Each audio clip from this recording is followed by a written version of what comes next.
Bonjour à tous, je suis ravie de vous retrouver aujourd'hui pour cette nouvelle vidéo. On fait le point sur mes lectures de décembre 2022. C'était le deuxième mois où j'utilisais le planning de lecture que je vous affiche juste ici. Alors comment s'est passé ce deuxième mois avec un planning de lecture? Aussi bien que le premier, peut-être pas tout à fait, mais franchement j'ai continué sur une très bonne lancée. On fait le point donc sur ce deuxième mois avec planning de lecture. Ai-je enfin réussi le défi? On va découvrir ça. Je vous embête tout de suite avec évidemment, comme d'habitude, si vous aimez cette vidéo, n'hésitez pas et n'oubliez pas surtout à la liker, à la partager, à la commenter évidemment. Ça me fait toujours plaisir d'échanger avec vous et vous me faites souvent énormément rire, hein, je dois le dire. Mais voilà, c'est un vrai plaisir. Si vous n'êtes pas abonné à la chaîne, eh bien n'hésitez pas, c'est gratuit et pour faire tout ça en fait ils vous font un compte YouTube, mais là encore c'est gratuit, un simple identifiant et mot de passe vous permettent de faire tout ça et de soutenir du coup les créateurs de contenu. Ça fait plaisir, ça fait vivre la vidéo et surtout ça ne l'invisibilise pas, c'était pas facile à dire. Donc voilà, je vous remercie d'ores et déjà. Et maintenant que c'est dit, je vous montre toutes mes lectures de décembre 2022. Alors on va y aller un peu au pas de course parce que concrètement il y en a quelques-unes et j'aimerais que cette vidéo ne dure pas trop longtemps. Au mois de décembre donc j'ai commencé par attaquer Alerte Avalanche d'amour et Tempête de flocons d'Alex Kin, sorti aux éditions HarperCollins Poche. On est ici sur une petite romance de Noël, vous l'aurez compris, oui même romance au-delà de Noël, de fête de fin d'année. On va y suivre, je ne sais plus, Lenny je crois parce qu'elle s'appelle Hélène, qui, Lenny est une jeune femme en fait qui a passé une année très difficile puisque c'est le premier Noël qu'elle va passer après avoir perdu sa maman. Je n'imagine même pas être à sa place, je dois le dire, donc c'était un truc déjà un petit peu trigger pour moi. J'avoue que j'avais un peu de mal à envisager un roman sympathique dans ce contexte, mais en même temps ça fait aussi malheureusement partie de nos chemins de vie, donc voilà, après tout vous allez me dire pourquoi pas. Et donc Lenny, elle avait prévu de passer ses fêtes de fin d'année absolument seule, voilà, à déprimer et à surtout ne pas faire la fête et voilà. C'était sans compter sa meilleure amie qui l'oblige en fait à venir avec elle passer les fêtes de fin d'année dans son chalet, je crois, de Megève ou un truc comme ça, ouais, ça doit être ça. Chalet de luxe bien évidemment puisque la copine est blindée, enfin en tout cas les parents de la copine sont blindés. Mais bref, l'argent ne fait pas toujours le bonheur. Et donc voilà, les deux filles vont partir donc dans le chalet de luxe de la famille de la copine et elles vont être rejointes, ça se dit rejointes, bref, par des connaissances, des amis, d'autres personnes. Et donc Lenny va au-delà de les chocolats chauds, les balades en raquette du coup dans la neige, etc. Enfin vraiment, par contre c'était top parce qu'il y avait quand même quelques activités qui mettaient bien dans l'ambiance. Va notamment avoir envie de passer un peu plus de temps avec, je ne sais plus comment il s'appelle du tout, Will, qui est un acteur américain je crois, bref, qui est venu passer du coup ses vacances avec eux. En plus un acteur, enfin voilà, très en vogue à cette période en tout cas chez eux, donc elle est très surprise de le retrouver là et de passer du coup ses fêtes avec lui. Mais voilà, elle aimerait passer un petit peu plus de temps avec lui et également du coup creuser un peu le truc avec l'homme à tout faire du coup qui s'appelle Valentin. C'est un jeune homme aussi qui ne semble pas vraiment apprécier leur présence. Bref, donc voilà, c'était sympathique. J'avoue que j'ai mis un peu plus de temps à lire que je pensais. Voilà, honnêtement, j'ai un bon avis sur la lecture, elle était agréable, c'est plutôt bien écrit. J'ai eu quelques, comment dire, bon, est-ce qu'on s'attend véritablement à ce qu'une comédie romantique de Noël ou autre soit tout à fait plausible? Non, on va pas se mentir, donc quand on commence ce genre de livre, on sait un peu à quoi s'attendre. Mais il y a quelques trucs quand même qui m'ont fait légèrement tiquer. Je suis pas sûre là du coup de cette réaction là, tu vois, enfin bref. Mais après, voilà, ça n'engage que moi. C'est pas du tout un coup de cœur, je dois avouer.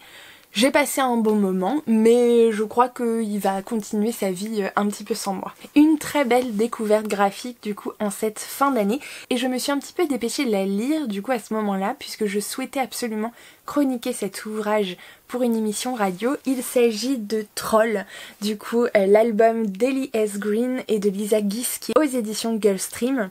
Donc voilà, et Ellie S. Green est bien sûr l'autrice génialissime de la trilogie Steam Sellers. Donc voilà, dont je vous ai énormément parlé déjà. Et donc dans cet album qui s'adresse a priori selon la maison d'édition aux enfants à partir de 5 ans. Bon, accompagné, parce qu'il y a quand même des choses à lire, mais c'est une super petite histoire de Noël qui va parler, évidemment, je vous mets la chronique radio ou le lien, j'espère, juste ici ou dans la barre d'infos, sait-on jamais. Et donc voilà, j'en parle un peu plus longuement du coup dans cette émission, mais en tout cas c'est une histoire en fait qui va reprendre l'origine de Noël. Voilà, c'est compliqué de raconter sans trop en dire. Évidemment, on est dans le contexte bien nordique, voilà. Donc on va rencontrer des trolls qui s'amusent à faire plein de petites bêtises qui embêtent en fait les gens et les humains en fait. Voilà, à l'approche de Noël. Et un jour, l'un des trolls va catastrophiquement, j'ai envie de dire, rendre un service à l'un des petits garçons, du coup, chez qui il a cassé quelque chose. Il va lui rendre un service et ça va avoir des conséquences assez inattendues. Donc voilà, c'est extrêmement mignon. La mise en image par Lisa Giske est somptueuse, la colorisation est oufissime. Oh, j'ai adoré vraiment le graphisme. Et puis l'histoire est très très jolie et je trouve à de très beaux messages. En tout cas, moi, je les ai compris comme ça. Je dis pas que c'était la volonté de l'autrice absolument, ce n'est que mon interprétation à moi, mais j'ai vraiment beaucoup aimé, c'est extrêmement agréable, donc à glisser voilà, sous le sapin ou du coup pour les fêtes de fin d'année, c'est vraiment chouette avec les enfants. Voilà. Ensuite, c'était ma lecture du coup que je devais faire pour mon club de lecture justement, auquel j'appartiens. On devait lire, je crois, un Agatha Christie. Et je me suis dit que c'était l'occasion de commencer par le début avec La mystérieuse affaire de Styles d'Agatha Christie, ici sortie aux éditions du Masque. C'est compliqué. Agatha Christie et moi, franchement, c'est une histoire en dents de scie parce que autant j'aime dans l'absolu et j'ai lu plusieurs de ses titres, mais alors jamais dans le bon ordre, donc forcément c'est pas top. Mais vraiment j'ai lu des titres que j'ai adoré, surkiffé, enfin vraiment, voilà. Sauf que j'ai tenté des titres ces dernières années, notamment en lecture commune, et ça n'a pas été vraiment je dirais pas des bonnes lectures, mais c'était certes pas des coups de cœur, loin de là, et j'avais même été, voilà, déçue, très honnêtement. Et là, La mystérieuse affaire de Styles, on retrouve du coup vraiment tous les ingrédients qui font que j'adore du coup ce que fait l'autrice, mais que j'adore. C'est l'un de mes préférés que j'ai lu jusque-là. Pourtant, on voyage pas des masses, concrètement, on est presque sur un huis clos, presque.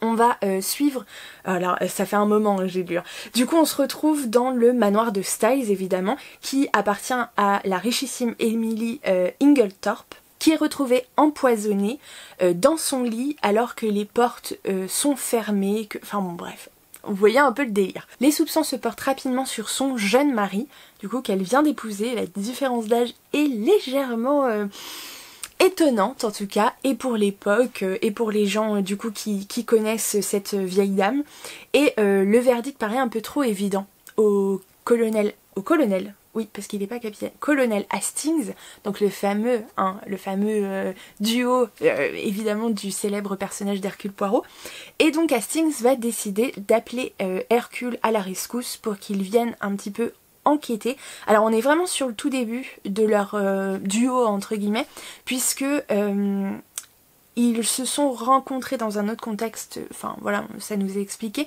mais en fait Hercule Poirot, qui est belge évidemment, est venu se réfugier en Angleterre suite à la guerre, enfin voilà, je vous passe le contexte, et donc se trouve miraculeusement dans le village du coup, donc c'est merveilleux, il peut aller le chercher tout de suite, mais franchement c'est ultra bien fait.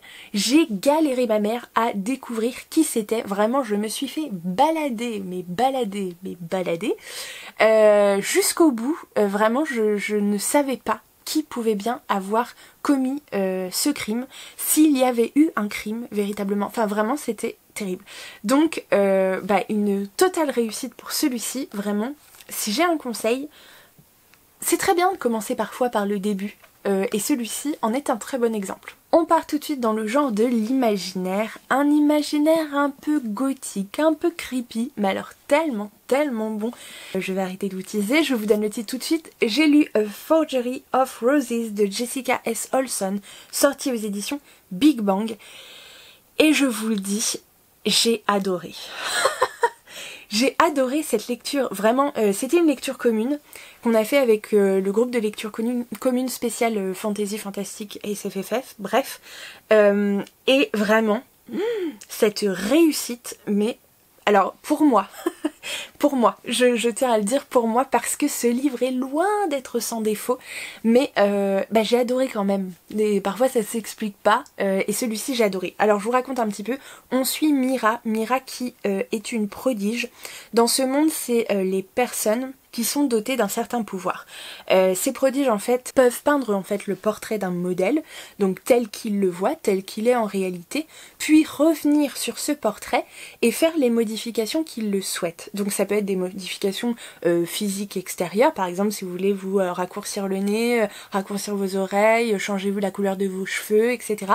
Bref, ils peuvent tout changer par rapport au portrait initial, mais ça peut être aussi des changements beaucoup plus profonds, découvrir d'où vient un mal de bras, un mal de jambe, guérir du coup une cicatrice ou une blessure que vous vous êtes infligée en tombant par terre par exemple. Enfin bref, vous voyez un peu le délire. Donc c'est quand même un pouvoir assez sympathique, clairement, sauf que dans ce monde-là, les prodiges sont extrêmement mal vus. Avoir des pouvoirs, c'est clairement pas la bonne idée dans ce contexte. D'ailleurs, il y a pas mal de prodiges qui ont disparu durant ces dernières années, et notamment la mère et le père du coup évidemment de Mira et de sa sœur Lucie, je crois que sa sœur c'est Lucie si je me trompe pas, et donc depuis Mira s'occupe de sa sœur et tente bon gré mal gré de veiller en fait à leur survie quoi, clairement, et donc elle cache ses pouvoirs vraiment à tout le monde. Surtout l'idée c'est de pas en fait qu'on découvre absolument pas qu'elle a des pouvoirs, parce que ça pourrait la mettre en danger et sa sœur également, et de deux, même si elle est dans le meilleur des cas ça ne la met pas en danger, elle pourrait se faire clairement exploiter par des gens. Donc l'idée c'est vraiment de garder ça le plus secret possible, sauf qu'un jour la femme du gouverneur, je ne vous raconte pas comment, va finir par découvrir du coup qu'elle a ce don et va lui faire une sorte de chantage afin que Mira emménage au manoir des Harris, je crois, de la famille Harris, gouverneur qui chasse les prodiges, hein. Tout va bien, tout en simplicité et en sérénité, et donc va l'obliger à emménager pendant un temps dans le manoir de la famille Harris pour faire le portrait de l'un de ses fils, de son fils cadet qui vient de décéder suite à un accident, et la femme du gouverneur en fait souhaiterait que Mira, par la réalisation de ce portrait, le ramène à la vie. Ce que Mira n'est absolument pas sûre de réussir puisqu'elle n'a jamais fait ça, elle n'est même pas certaine que son pouvoir est assez puissant pour réaliser ce type de procédure. Bref, donc voilà, mais elle a pas vraiment le choix, donc c'est soit la femme du gouverneur la balance, clairement, soit elle fait ce qu'elle dit. Donc elle va emménager dans le manoir des Harris et elle va y rencontrer du coup le fils aîné des Harris, donc du gouverneur et de sa femme, qui s'appelle, j'ai perdu son nom, Auguste qui est un jeune homme un peu particulier qui souffre en plus d'anxiété sociale. Donc voilà, du coup ils sont... Bref, il y a toute une histoire. Alors c'est extrêmement agréable à lire, je trouve que l'ambiance est plutôt bien posée, on frissonne de temps en temps, donc voilà, j'ai bien aimé en fait la dynamique entre les deux personnages, évidemment de Mira et Auguste, vous vous en doutez. Vraiment il y a plein de choses que j'ai bien aimées.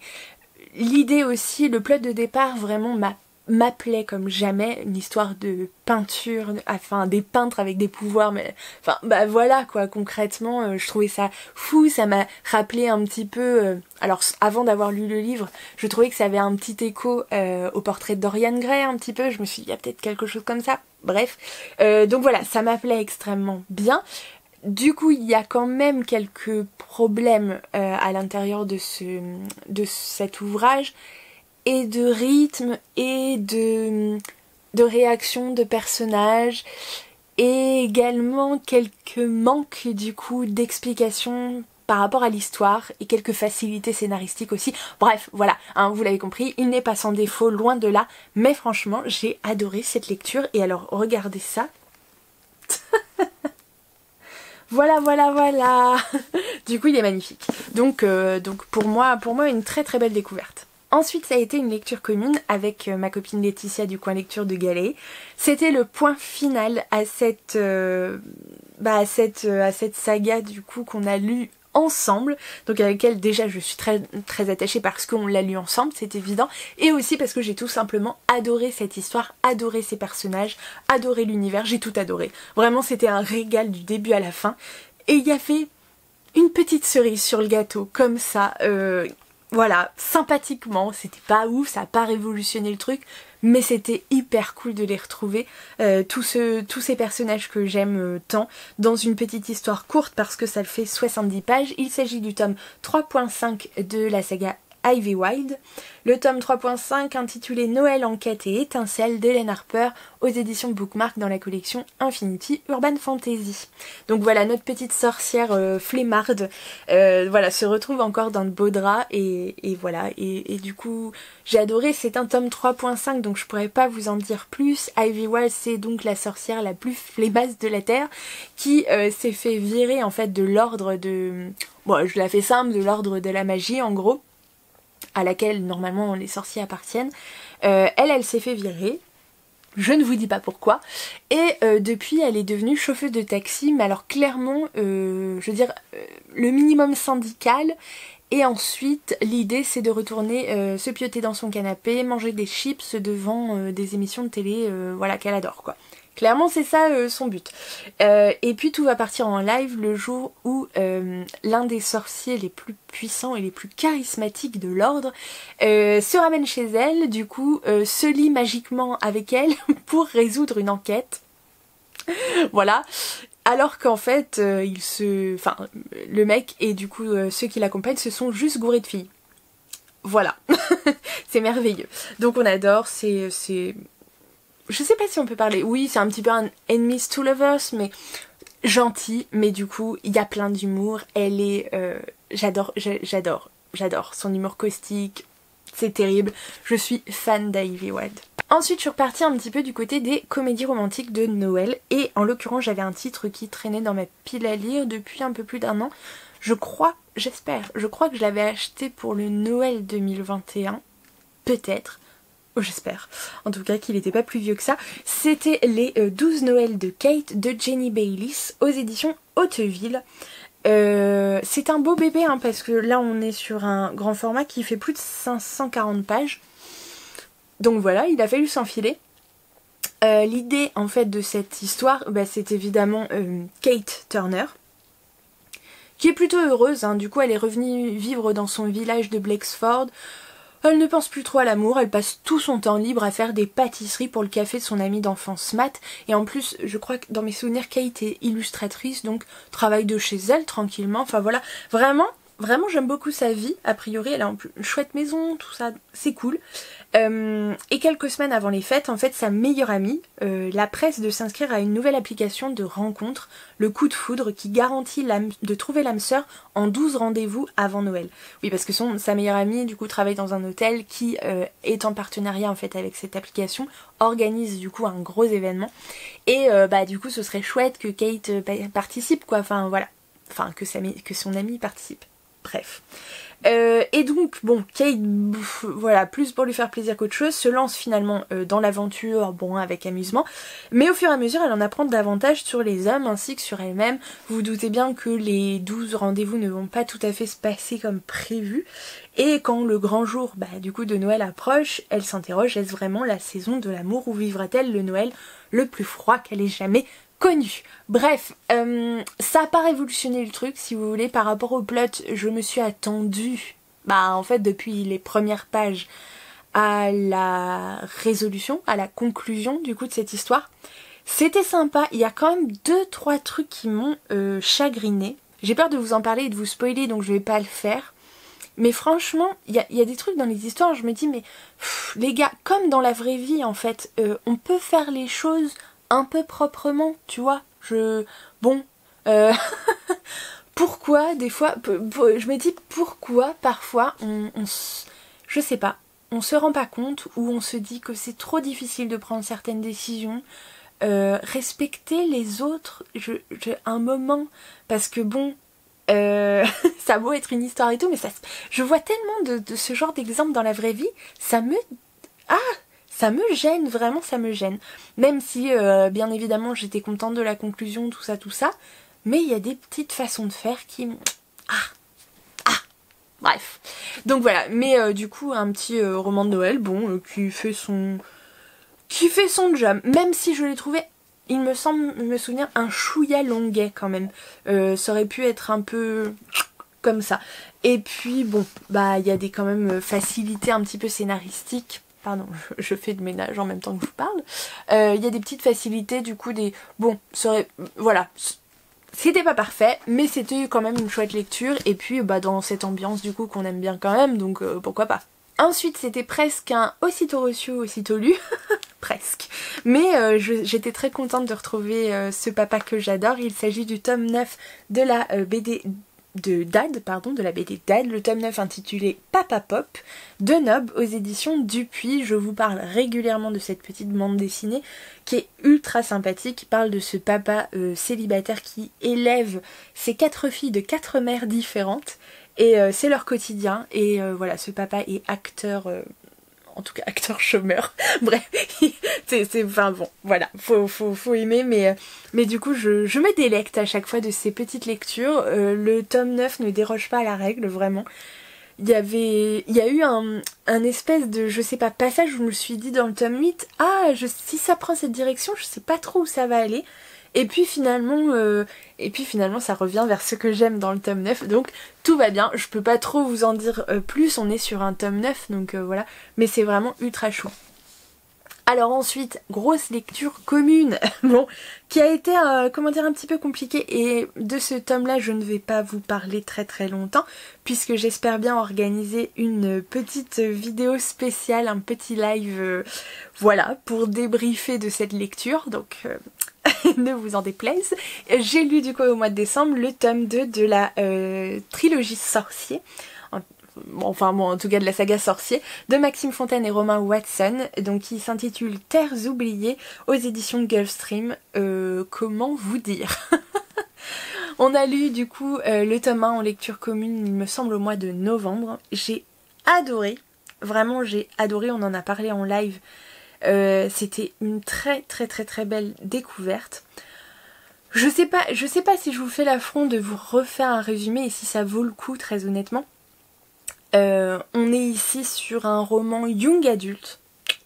Young adulte, là je n'hésite plus à le dire. Vraiment un roman young adulte qui est basé à l'origine en fait sur un jeu de rôle créé par Romain Watson. Et Maxime Fontaine évidemment, et du coup on va suivre en fait dans le premier tome le plot de départ, mais je trouve que ça en dit tellement peu. Dans le cirque Palazzi on retrouve du coup certains artistes évidemment, dont Ernest le magicien, voilà, qui vivent du coup au fil en fait de leur représentation et de leur déplacement. Et un soir au cirque Palazzi, lors d'une représentation, tout va un peu partir en live, puisque des clowns très très chelous, je vais le résumer comme ça, c'est bizarre, enfin bref, une bande de clowns malfaisants va profiter de la représentation pour foutre le bazar, pardon, et kidnapper en fait certains enfants du public, et également la fille du magicien de la troupe qui s'appelle Déa et qui est aveugle. Et il kidnappe donc ses enfants. Ni une ni deux du coup, Ernest le magicien et plusieurs de ses collègues, dont Kétiné l'envoûteuse et Kilma le marabout, vont se lancer à la poursuite de ces clowns et du coup essayer de ramener les enfants, pas leurs mais les enfants. Et voilà, ça c'est vraiment le tout début. Mais Sorcier est tellement plus que ça. Donc je ne veux surtout pas vous spoiler, c'était évident. Mais vraiment, une multitude de personnages, un univers incroyablement riche et dense. Vraiment, ultra chouette, allez-y. Très très bien écrit, évidemment très bien écrit. Enfin voilà, palpitant. Allez-y, vraiment, je ne peux pas vous en dire plus, allez-y. Et pour finir sur un livre et autre chose qu'un livre, donc la dernière lecture que j'ai faite au mois de décembre, je vous avoue que j'ai galéré à la finir. Alors, je vous dis tout de suite le titre, il s'agit, vous l'avez peut-être vu passer, du Médaillon d'Orion de Chris Comte, alias Poisson Fécond, sorti aux éditions First. Donc c'est un titre qu'on a vu passer notamment puisqu'il y a eu pas mal de partenariats de fait avec certains booktubeurs ou bookstagrammeurs. Donc le Médaillon d'Orion, c'est un titre que moi j'ai trouvé il y a un petit moment, du coup bien avant que ça sorte sur les réseaux, que j'ai trouvé en librairie tout simplement, et j'ai été profondément attirée par cette couverture que je trouve absolument magnifique, et en plus Orion, et voilà, je suis très attachée à Orion. J'ai même donné du coup le nom d'Orion à l'un de mes animaux de compagnie tellement j'aimais, enfin bref, je vous passe le délire. Et donc en lisant le plot, je me suis dit, oh, trop cool, c'est un peu différent de ce que j'ai l'habitude de lire là en ce moment. Le projet, parce que oui c'est un projet, est incroyable, donc je me suis dit vraiment je me lance sereine du coup, vraiment il y a 90% de chances que j'adore. Alors je vous raconte du coup le résumé. Le Médaillon d'Orion, on va suivre en fait Ariane, je crois. Ariane qui est une adolescente de 17 ans, qui a une vie un petit peu particulière puisque Ariane vit même dans la niche du chien de sa famille. Voilà. Je veux dire, l'histoire avec sa famille, les relations avec sa famille sont tellement compliquées que la gamine a décidé d'emménager dans la niche du chien dans le jardin. Ça vous donne un petit peu, voilà, un truc de départ. Donc tu te dis, ok. Donc voilà, et grande fan de Kaléidotube, donc qui est en fait un équivalent de ce qu'est YouTube dans notre monde à nous.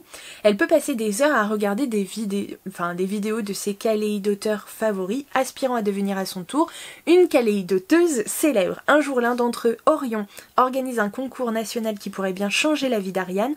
Juste après les sélections, elle reçoit un médaillon aussi mystérieux que dangereux. Pour Edgar, son meilleur ami hacker, tout cela cache un immense secret. Pour le découvrir, Ariane va devoir faire des choix et suivre son cœur, car la vérité n'est pas toujours celle que l'on croit. Donc voilà. Du coup, déjà le plot, franchement, bon, le coup de la gamine qui vit dans la niche du chien, bizarre, mais après tout, pourquoi pas? Tu t'es dit, ouais, voilà, ça peut être cool. En plus, comme je vous disais, le Médaillon d'Orion est un vrai projet, puisque déjà, c'est un roman. Alors, je vais faire voir. C'est un roman ultra illustré. Vraiment, vous retrouvez des illustrations à toutes les pages. Donc là, le travail est assez incroyable. Et en plus, du coup, l'auteur vous propose... Je vais retrouver la page.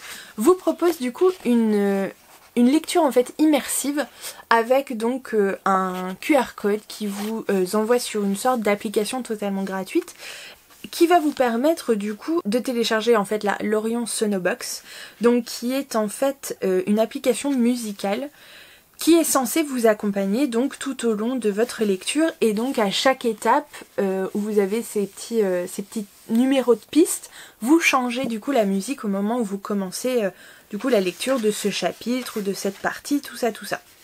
Bref, franchement, le projet est fou. Le travail, je me suis dit, est incroyable. Enfin, ça a dû être... Enfin, je veux dire, faut le faire. Déjà, écrire un livre, bon voilà. Le livre fait quand même... Attendez voir, il fait presque 500 pages. C'est une bonne bricasse. Le travail d'illustration est fou parce que je vous dis, il y a plusieurs illustrations pour chaque page. Non mais c'est un truc de malade. Et en plus du coup cette expérience auditive, donc de lecture et tout machin. Je me dis trop bien. Avec une ambiance musicale, des musiques correspondantes, etc. etc. pour vous plonger véritablement dans l'ambiance. Alors, je dois vous avouer que autant l'histoire commençait extrêmement bien, j'ai été séduite en fait par cette histoire, voilà, de médaillons, de kaléidoteurs, kaléidoteurs. C'est pas facile, hein, du coup. Kaléidoteurs, ouais, bref. Donc voilà, c'était plutôt sympathique, il y avait un côté extrêmement étrange, je savais pas trop où ça allait et tout, bref, je me suis dit ça va être trop cool. Et puis c'est parti en live, vraiment, cette fin. Alors cette fin, très honnêtement, bien sûr je vous raconte pas, mais je me suis dit, oh, alors non, tout ça pour ça, et le ça en plus était vraiment pas... Je sais pas, à un moment, j'ai l'impression que l'auteur s'est dit, oh bah tiens, l'air de rien, bim, je vais mettre, je sais pas combien il y a de pages où il y a une description d'un truc dégueulasse, et tu te dis, mais pourquoi? Enfin, dans quel intérêt? Quel est l'intérêt? Du coup là je comprends pas. Alors que tout le reste du livre est enfin soft, enfin je veux dire, et parfois creepy, parfois machin, mais là c'était, oh là là, c'était gratuit et tu te dis mais pourquoi? Et puis bah je vais pas dire plausible ni probable parce que bon on est voilà comment dire, on n'est pas sur un contemporain, donc peu importe, on peut faire les choix qu'on veut, mais non, la fin ne m'a pas du tout convaincue. J'ai trouvé que du coup le livre également manquait énormément de rythme. Parfois je me suis clairement ennuyée et c'est dommage parce que vraiment c'est une histoire qui est quand même à la base ultra cool, je trouve. Et puis j'ai eu, en tout cas la moitié de ma lecture a eu un gros problème, c'est avec les pistes audio choisies. J'ai téléchargé, du coup j'ai tenté l'expérience immersive, j'ai téléchargé du coup l'application donc d'Orion Sonobox, j'ai mis à chaque fois la piste qu'on demandait de mettre, etc. Sauf que je ne comprenais pas du coup le choix des pistes audio, enfin le choix en fait de l'accompagnement musical qui parfois ne correspondait pas du tout à l'ambiance de la scène, enfin là encore je parle qu'en mon nom, hein, ça n'est que mon avis, ne me frappez pas, mais en tout cas qui ne correspondait pas du tout à l'idée, à l'ambiance que je me faisais de ces scènes, et du coup qui me perturbait vraiment dans ma lecture, qui me sortait un peu du truc, parce que je me suis dit mais c'est quoi ces musiques? Alors peut-être que il y a une histoire de coups, de droits, de machin, je sais pas du tout comment a été construit du coup cet accompagnement musical, mais je doute qu'il ait été réalisé expressément pour le bouquin, vous voyez ce que je veux dire? Donc, raté pour moi. Et pourtant, il y avait de quoi. J'y croyais vraiment et peut-être qu'il vous plaira à vous. J'espère hein, vraiment qu'il trouvera ses lecteurs et que certains seront convaincus. Moi, ça l'a pas fait. Écoutez, ça arrive, du coup il y a des ratés comme ça. Donc celui-ci vous pourrez également le retrouver je pense très rapidement sur mon compte Vinted, que je vous mets également en barre d'infos, donc n'hésitez pas. Et alors on va finir. J'ai fini sur les ratés. Ouais, le mois de décembre a fini sur des ratés, mais écoutez, ça arrive aussi. Là c'est pas un livre, mais c'est quelque chose que je vous ai présenté, donc je vous en reparle. C'est le jeu, je suis ultra triste, Black Sad, le jeu de l'enquête, donc de Nicolas Lozzi, proposé aux éditions 404. Donc je vais pas revenir trop dessus, mais on est ici sur un jeu d'enquête qui se base sur l'univers de la bande dessinée Black Sad, dont je suis extrêmement fan de Guarnido et Diaz Canales, il me semble. Bref, voilà, en plus je suis fan vraiment et des scénarios et du graphisme de cette bande dessinée, donc vraiment elle a tout bon avec moi. Et je me suis dit du coup quand Casse Enquête a proposé donc ce jeu d'enquête, moi on était en plein en train de jouer à des escape games, etc. etc. Donc je me suis dit, bah, voilà, ça peut changer un peu, en plus dans cet univers qui est magnifique, avec ce graphisme donc qui est repris.